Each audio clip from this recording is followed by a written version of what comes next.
Hey guys, it's Anya, and it's been a while since I've done a book video, so I wanted to make a video about 10 books to get you into reading a bit more. These books are 100% addictive. Like, you will need to read them. When you start, you will not be able to finish.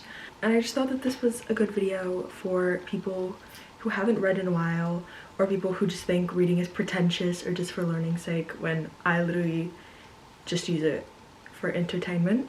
Like, even books that I have to read for school are simply for my entertainment. I try to find books that are well known so that you're like, oh yeah, like I've heard that book, it must be a good book, you know? That's how the mind works. But definitely not ones that are like constantly shown on TikTok or whatever, so that it's newer material. There's one book on here which like has been on every single book video since like 2020, but besides that, I think they're like pretty different. These books are for getting you into reading, not throwing you into the deep end, so they're all pretty short. I think the longest one is like maybe 300 pages. I'm pretty sure that they're all like under though. Yeah. And just because a book is popular doesn't mean it's accessible, so I'm trying to find books that are like accessible, easy to read, entertaining, gripping, that kind of vibe, like fast-paced. First up, we have Animal Farm by George Orwell. It is so tiny. It is 130 pages. It is a classic novel, but it is so easy to understand. It takes the Russian Revolution and then turns it into a farm with like farm animals and stuff. Like, there's literally pigs running the whole scheme and all of that stuff. So it's entertaining. It's funny because there's just like talking animals everywhere. It's super easy and digestible content. Like, you don't have to know anything about the Russian Revolution to read it. No, it's easy. I think this is one of my like top 5 favorite books. It's so good. I had to read it for school, so I have like a lot of annotations in it. Like, the characters' names are like Snowball and Napoleon and like the dumbest things. It's really good. Definitely check it out. It's only 130 pages. Why not read it? The next book is my all-time favorite book in the world, and that is A Picture of Dorian Gray by Oscar Wilde. This book is under 300 pages depending on what copy you get. This one's pretty thick just because it has like an introduction and like a glossary and stuff like that. I'm currently rereading it again for school. Yeah, it's my baby. I have like 6 or 7 different copies of her. I think I have one right there.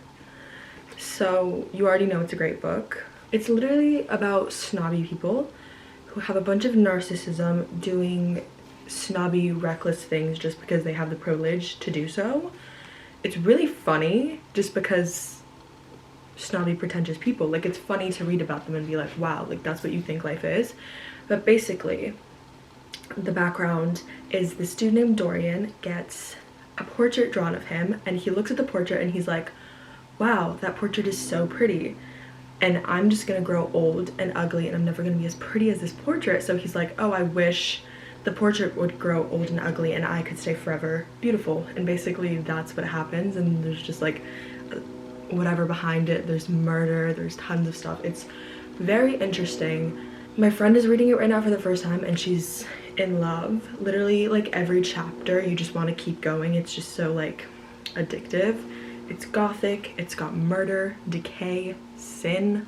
Like, what more could you ever ask for? The next book is the one where I was like, yeah, this is on like every video ever, and that is Normal People by Sally Rooney. But it's on every video ever because it has a right to be on every video ever. This is genuinely one of the best books I've ever read. I mean, that's like a common trend, but I love it so much. It is amazing. It's under 300 pages. How much is this copy? This is like the one that basically everyone has. $2.66.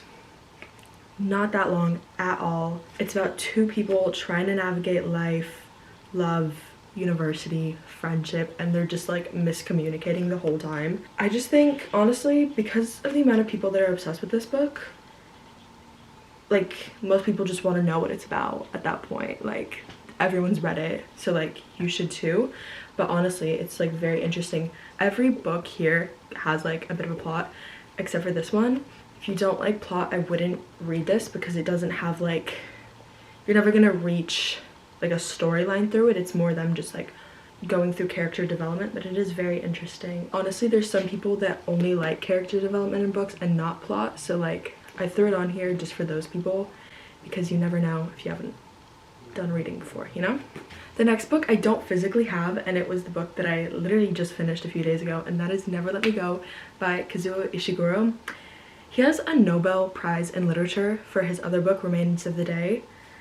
So like obviously he's amazing. It is mainly based in the 70s and 80s. It is a dystopia.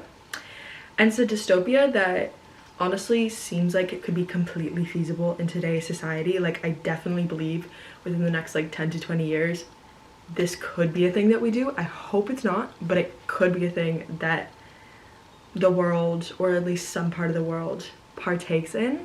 So basically these kids are being brought up to be super healthy and super good. They can't smoke, they can't do anything.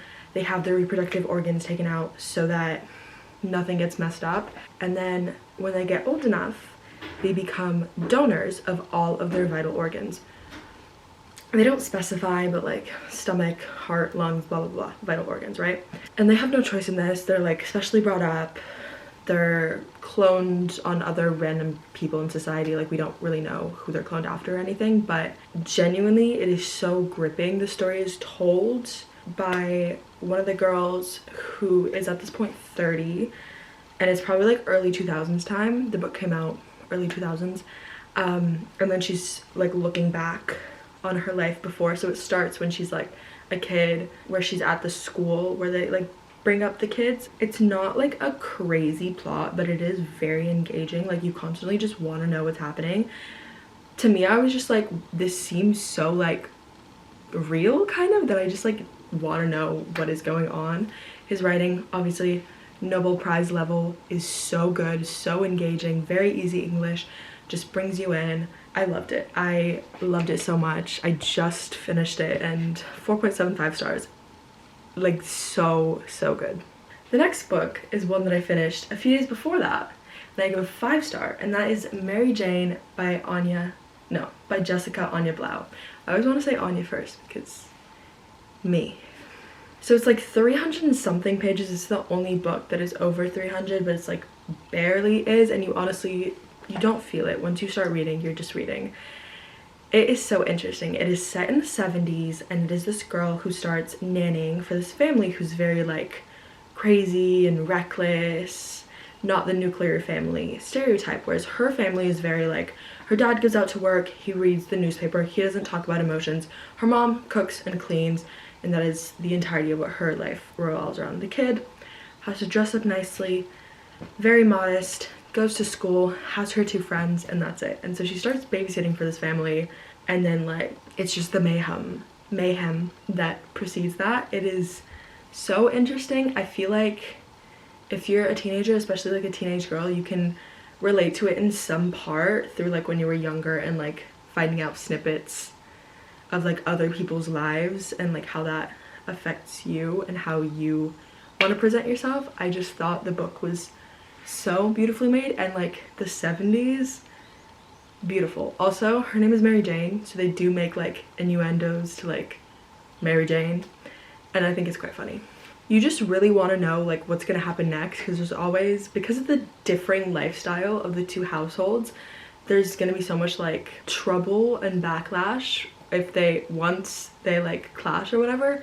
So whenever like that happens, I just need to know what happens next. Like it's like drama, like you need to know. You need to know. The next book is honestly an amazing book, and it is such a good book to get you into reading. I think of all these books, it might be like the best book to get you into reading. Don't even tell me it's a kid's book, and that is Harry Potter and the Sorcerer's Stone by J.K. Rowling. You know what? It is like the most all-time selling book for a reason. People of all ages read this book. It is gripping, it is fantastical, it is magical. You just want to be knowing more. There's a next book to keep you entertained, to get you more into reading.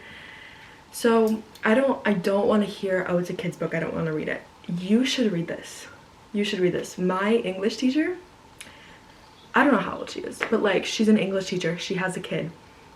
She just read this for the first time in 2022 with her kid, and she's now like obsessed. She literally talks about Harry Potter with me every single day. She has her little scarf, her Ravenclaw scarf. She's got shirts, all of it, like Harry Potter family. And she just read it for the first time when she was like, you know, well into midlife.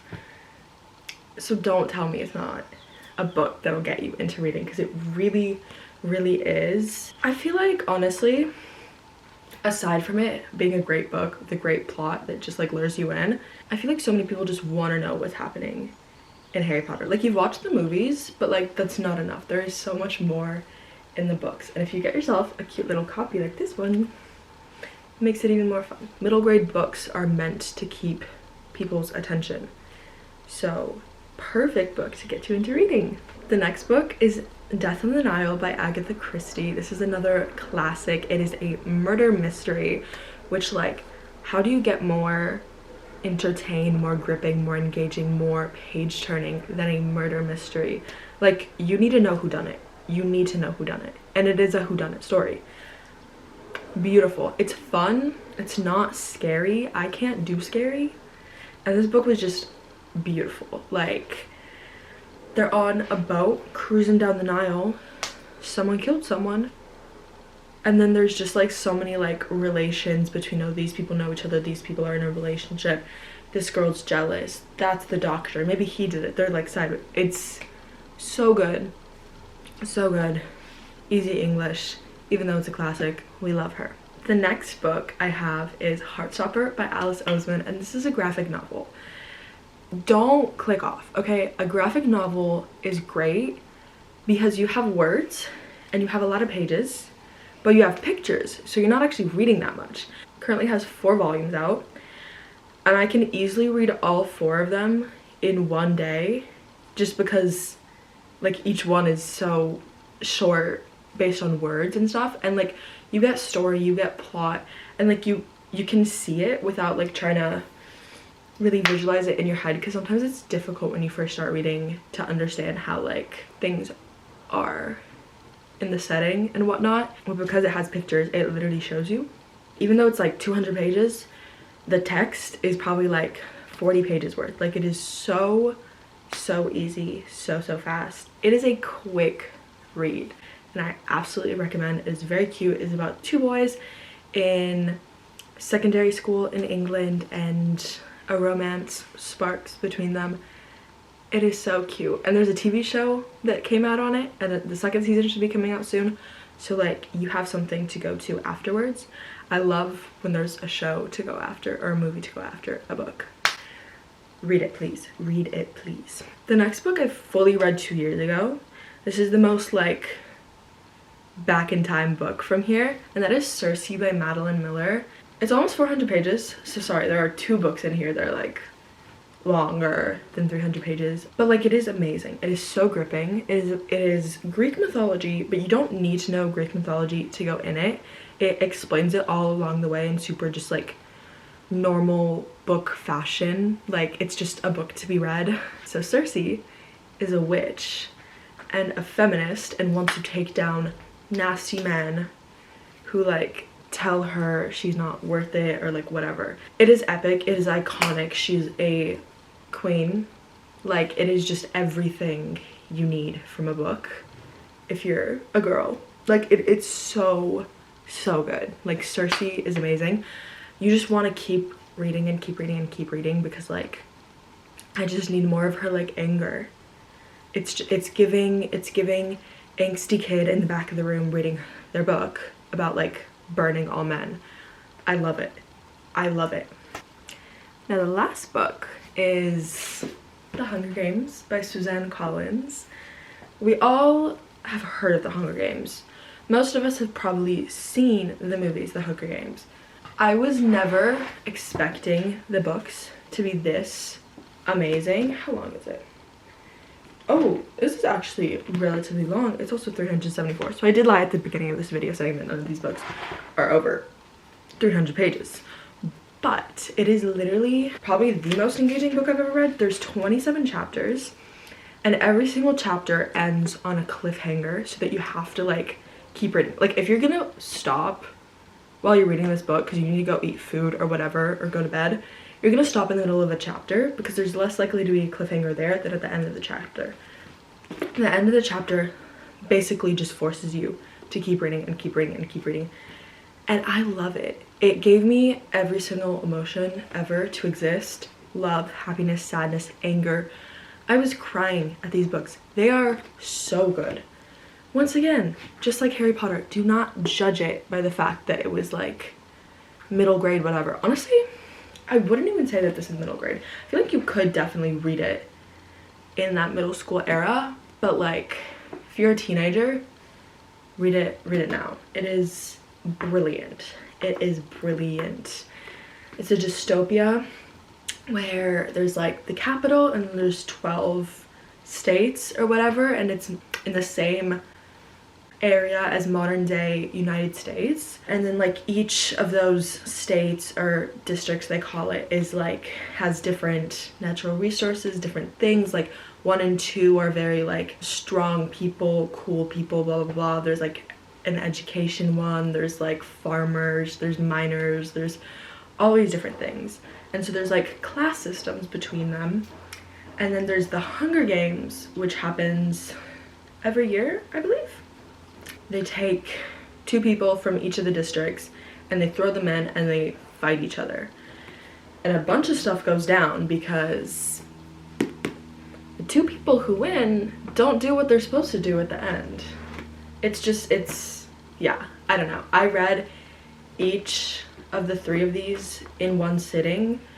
So it took me like 2.5 to read all 3 of the books. It's Hunger Games, Catching Fire, and then Mockingjay. They are so good. They are so good. Lovable characters, romance a little bit thrown in, so much action. I do love a bit of murder, and there is definitely a lot of that in here because there's 24 people and then we end up with 2. So murder happens, and I love it. I love it. And honestly, it's so relevant because dystopias are like highly political books, but they just don't like shove it in your face so much. It just seems like a fun fantasy read along, but it is just politically charged book, and it is accurate to lots of societies in today's day, and I bloody love it. So those are my 10 books. You should absolutely read one of those if you're in a book slump, if you just haven't been a big reader ever. Honestly, I didn't start reading until 10th grade. Like, I was never a reader when I was younger, and I have to say, this is one of the books that got me into it. Thank you so much for watching my video. Leave a like if you liked it. Comment down what book you would most like to read out of these. I would love to know because these books are actually like my babies and I love them all so much. And I'll see you guys later with a new video. Bye bye.